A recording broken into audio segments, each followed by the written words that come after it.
గోవులు ఎవరికి ఇస్తారు ఉచితంగా ఇచ్చే ఎవరైతే గోశాలను దాన్ని సంప్రదించి సేంద్రీయ వ్యవసాయం చేసుకోవాలని కానీ లేదా గోసేవ చేసుకుంటామని వచ్చే వాళ్ళకు మా దగ్గర 1 year 1.5 year దూడలు వాళ్ళకి ఉచితంగా ఇప్పటిదాకా ఎంతమంది రైతులకు ఇవ్వడం జరిగింది? 70 మంది రైతులు. 70 మందికి 70 ఇవ్వడం జరిగింది. ఒక ఆవుకు ఒకటే. ఓకే, ఒక్కొక్కరికి. మీ ఒక్క వర్డ్లో చెప్పండి, ప్రభుత్వం గోవులు పెంచే వాళ్ళకు ఏ విధంగా సాయం చేస్తే మంచిది? నేను విన్నాను, ఓకే, మీ బోటు వాళ్ళ ద్వారా, జావేద్ గారి లాంటి వాళ్ళ ద్వారా, ఓకే,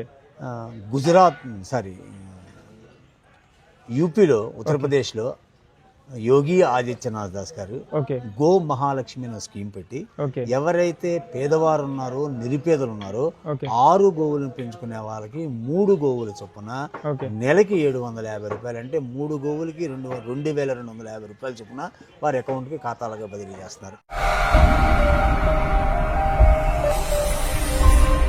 హాయ్ ఫ్రెండ్స్, ఈరోజు మనము గోశాల మనకు మచిలీపట్నం నుంచి ఒక మంచి గోశాల రన్ చేయడం జరుగుతుంది చాలా సంవత్సరాలుగా. ఇక్కడ హైదరాబాద్లో మనం కలవడం జరిగింది.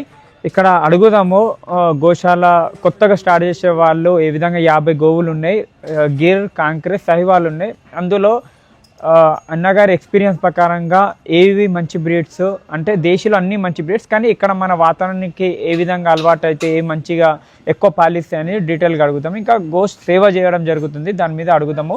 మిల్క్ ఎంత ఇవ్వడం జరుగుతుంది, ఆవులలో ఒక లాక్టేషన్ పీరియడ్లో ఎన్ని లీటర్ల పాలిస్తుంది అనేది మంచి ఎక్స్పీరియన్స్ ఉంది, డీటెయిల్గా అడుగుదాము. గుడ్ మార్నింగ్ అండి. నమస్కారం సార్. మీరు ఎన్ని సంవత్సరాలుగా ఈ గోశాలను రన్ చేయడం జరుగుతుంది?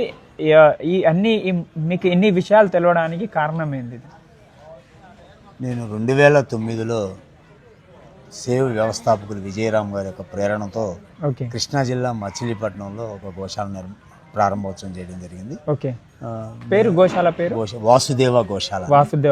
ఆ గోశాలలో ఇప్పుడు మా దగ్గర 50 ఆవులు ఉన్నాయి. ఓకే, ఇన్ని సంవత్సరాల నుంచి, దాదాపుగా 15 సంవత్సరాల నుంచి మేము గోశాల నడుపుతూ ఉన్నప్పుడు ఎవరైతే రైతులు సేంద్రీయ వ్యవసాయం చేసుకునే వాళ్ళు కానీ, గోవు పట్ల ఆసక్తి ఉన్నవాళ్ళు కానీ, గోవుని పెంచుకోవాలనే వాళ్ళకి మేము మా గోశాల నుంచి ఉచితంగా మా దగ్గర ఉండేటువంటి దూడలను వాళ్ళకి ఇవ్వడం చేస్తా ఉన్నాం.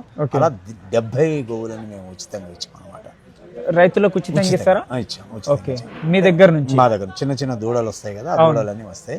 మా గోశాల 2009 నుంచి ఇప్పటికి 2025 వరకు 16 సంవత్సరాలు మేము ఎక్కడ కూడా గోశాల పెట్టి గోశాల కొరకు డబ్బులు కానీ లేదా గోశాల రన్ చేయడం కోసం చందాలు, అలాంటివి ఏమీ చేయకుండా గోశాల తన స్వశక్తిపై, అంటే గోవే తనంతట తాను పోషించుకుంటూ మమ్మల్ని పోషించే విధంగా మేము పాల ఉత్పత్తి మీద ఆధారపడతా ఉన్నాం.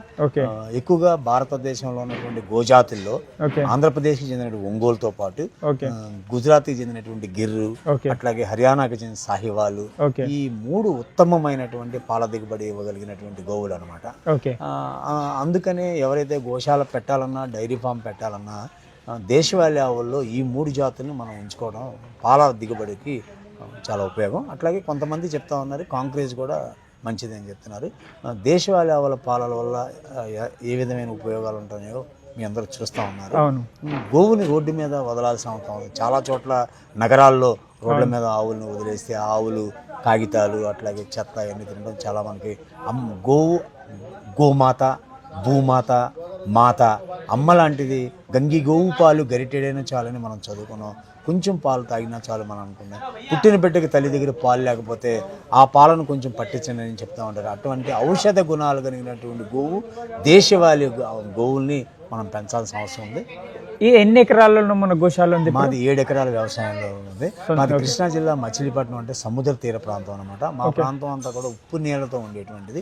ఈ గోవుల్ని పెట్టడం వల్ల, ఈ గోవులకు సంబంధించినటువంటి వ్యర్థాలు, మూత్రము, పేడ అదంతా వేయడం వల్ల ఆ భూమి ఉప్పు పండే భూమి కాడ కొంచెంగా మార్పు చేసి సారవంతమైన భూమిగా మారుతా ఉన్నది. అందులోంచి వచ్చే గడ్డి మేము పచ్చగడ్డి గోవులకు వాడతాం. ఇప్పటిదాకా ₹1 చందా ఎక్కడ తీసుకోలేదు. ఎవరన్నా వచ్చి ఒకవేళ ఏమైనా ఇస్తే మేతలు అలాంటివి ఏమైనా ఇచ్చారేమో, కానీ మేమైతే ఈ గోశాలను నడపడం కోసం మేము ఆ ప్రయత్నం చేయాలన్నంత అవసరం. గోవులు ఎవరికి ఇస్తారు ఉచితంగా? ఎవరైతే గోశాలను దాన్ని సంప్రదించి సేంద్రీయ వ్యవసాయం చేసుకోవాలని కానీ లేదా గోసేవ చేసుకుంటామని వచ్చే వాళ్ళకి మా దగ్గర 1 year 1.5 year దూడలు వాళ్ళకి ఉచితంగా ఉచితంగా ఇస్తారు. ఏ విధంగా వాళ్ళకి ఏ విధంగా నమ్ముతారు? ఆధార్ కార్డు ఏమైనా తీసుకుంటారా? ఆ గ్రామానికి సంబంధించిన రైతుగా ఒక పడదారు పాస్ పుస్తకము, ఒక రేషన్ కార్డు, ఒక ఆధార్ కార్డు తీసుకుని మేము ఇస్తాం అనమాట. పుట్టిన తర్వాత ఒక దూడని మాకిమ్మని మేము చెప్తా ఉంటాం. ఓకే. ఇప్పటిదాకా ఎంత మంది రైతులకు ఇవ్వడం జరిగింది? 70 మంది రైతులు. 70 మందికి 70 ఇవ్వడం జరిగింది. ఒక ఆవుకు ఒకటే. ఓకే, ఒకటి. ఇంకొకటి అండి, చాలా మంది చెప్తుంటారు కొత్తగా వచ్చే వాళ్ళు ఈ గోశాల పెట్టడం కానీ లేకుంటే గోవులను పెంచడంలో ఏ బ్రీడ్ ఫస్ట్ తీసుకుంటే మంచిది? గిర్, సైవాల్, కాంక్రేజ్, ఒంగోలు ఏ బ్రీడ్ మంచిది తీసుకుంటే సస్టైన్ అవుతారు మార్కెట్? అందులో గిర్ నంబర్ 1.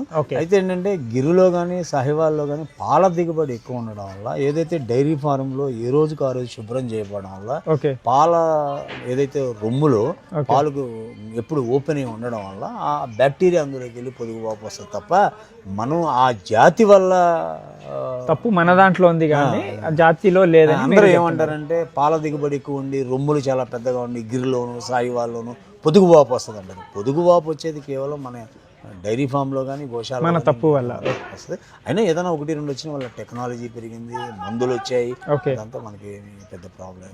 ఓకే. ఎంత పర్ లీటర్ ఎంతకి ఇస్తున్నారు? ఘీ ఎంతకు అమ్ముతున్నారు? ఏ విధంగా రన్ చేస్తున్నారు? లీటర్ 75 రూపాయలకి ఇస్తున్నాం దేశవాళీ ఆవుల పాలు. బజార్లో అయితే మనకి ఆవుల యొక్క విలువ తెలియని వాళ్ళు ఎవరన్నా అంటే ఆవు పాలు 30 రూపాయలు 40 రూపాయలు అనుకుంటే అవి హెచ్ఎఫ్, జెర్సీ అలాంటివి అనమాట.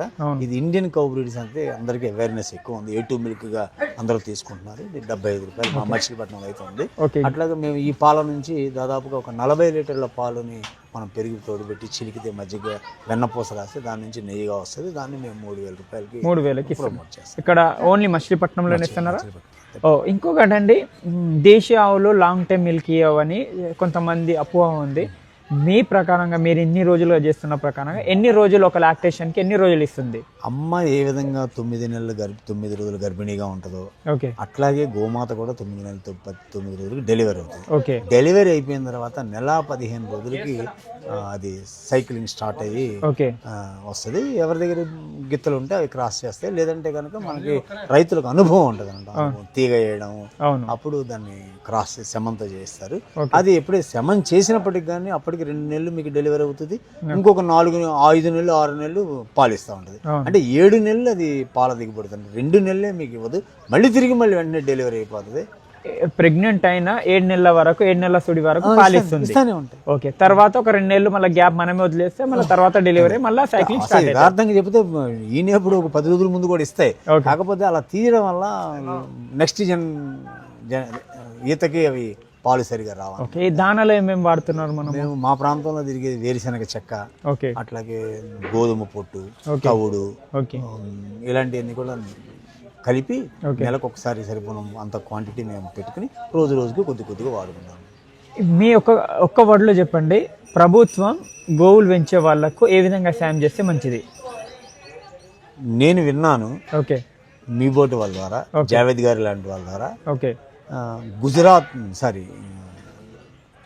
యూపీలో ఉత్తరప్రదేశ్లో యోగి ఆదిత్యనాథ్ దాస్ గారు గో మహాలక్ష్మి అనే స్కీమ్ పెట్టి ఎవరైతే పేదవారు ఉన్నారో, నిరుపేదలు ఉన్నారో 6 గోవులను పెంచుకునే వాళ్ళకి 3 గోవుల చొప్పున నెలకి 750 రూపాయలు, అంటే 3 గోవులకి 2,250 రూపాయలు చొప్పున వారి అకౌంట్కి ఖాతాలుగా బదిలీ చేస్తున్నారు. ప్రభుత్వాలన్నీ కూడా సంక్షేమ కార్యక్రమాలు అమలు చేస్తామని చెప్పి ఏదైతే పేద వర్గాలకి పింఛన్ రూపంలోనూ, వ్యవసాయదారులకు వ్యవసాయం తప్ప గోశాలల నిర్వాహకులకు కానీ డైరీ ఫామ్ల వాళ్ళకి, ఇండియన్ కౌ బ్రీడ్ పెంచే వాళ్ళకి మాత్రం ప్రభుత్వం ఏమి సాయం చేయబట్టలేదు. కనీసం ప్రభుత్వాలు ఈ దానాలో సబ్సిడీ ఇవ్వడమా, లేదంటే కనుక ఆవుకి నెలకి ఇంత ఇస్తాం వల్ల ప్రోత్సాహాలు ఎక్కువగా ఉండి ప్రతి ఒక్కరు కూడా గోవులు పెంచుతారు. దానివల్ల 3 మనకి లాభాలు దొరుకుతాయి. ప్రతి ఇంట ఒక గోవు ఉంటుంది. ప్రతి వ్యవసాయదారుడికి ఇంట్లో ఉండే సంవత్సరానికి సరిపోయేటువంటి కంపోస్ట్ దొరుకుతుంది. ప్లస్ ఆ పిల్లలు ఆరోగ్యవంతమైన పాలు తాగి సమాజంలో ఆరోగ్యవంతులుగా ఉండడం వల్ల ఆయుష్ ప్రమాణాలు ఎక్కువగా ఉంటాయి. దీర్ఘకాలిక వ్యాధులు రావు. ఆరోగ్యం ఉంటుంది, ఆదాయం ఉంటుంది. రెండోది మనకి ప్రతి ఒక్కరు కూడా గోవు కాదు. అందుకే ప్రభుత్వం అనేది వచ్చే జనరేషన్ ఏదైతే యూపీలో జరుగుతుందో గో మహాలక్ష్మి అనేటువంటి స్కీము 2 తెలుగు రాష్ట్రాల్లో కనుక పెట్టగలిగితే మాత్రం అద్భుతమైన ఫలితాలు వస్తాయని మీ ద్వారా ప్రభుత్వాలకు కానీ అట్లాగే రైతుల్లో కూడా ఒక చైతన్యం కలగాలని ఈ సందర్భంగా థ్యాంక్ యూ అండి. చాలా మంచి ఇన్ఫర్మేషన్ ఇవ్వడం జరిగింది. Thank you so much. ఇక్కడ ఎన్ని రోజులకి ఎక్కడ తీసుకుంటారు మీరు ఆవులు? ఇక్కడ తీసుకుని ఏమేమి ఒక ఆవు తీసుకోవడానికి ఏమేమి చూడాలి? అంటే మాకైతే ఆవును కొనే దానిలో కూడా వచ్చేటప్పటికి ఏంటంటే రైతుకు అనుభవం ఉంటుంది. ఓకే. దాని యొక్క పొదుగు సరిగా ఉందా లేదా, ఓకే. ఆ రొమ్ములన్నీ కూడా సమానంగా ఉన్నాయా, తర్వాత ఎన్ని ఈతలది ఆ పళ్ళను బట్టి వాళ్ళు అమ్మేవాళ్ళు అది 4 ఈతలు ఉన్నా కూడా 2 ఈతలు అని చెప్తా ఉంటారు, సహజం అది. కానీ కొనుక్కునేటప్పుడు ఆ పళ్ళని పెట్టి మనం ఎన్ని పళ్ళు చేసింది, ఎంత వయసు ఉంటుందని అంచనా వేసుకోవచ్చు. అంటే ఏదైతే పొదుగు ఉందో ఆ పొదుగు కూడా సమంగా ఉంటే మంచి పాల దిగుబడి వస్తుందని ప్రతి రైతుకి తెలుసు. కానీ ఉన్న వాటిలో చూసి ది బెస్ట్ అని కొనుక్కుంటారు. ముఖ్యంగా ఏంటంటే మనం గుజరాత్ వెళ్ళలేము, భాష రాదు, ఏ ప్రాంతంలో గోవులు ఉంటాయో తెలియదు, హర్యానా వెళ్ళలేము, సాహివాల్ తెచ్చుకోవడానికి మాకు తెలియదు.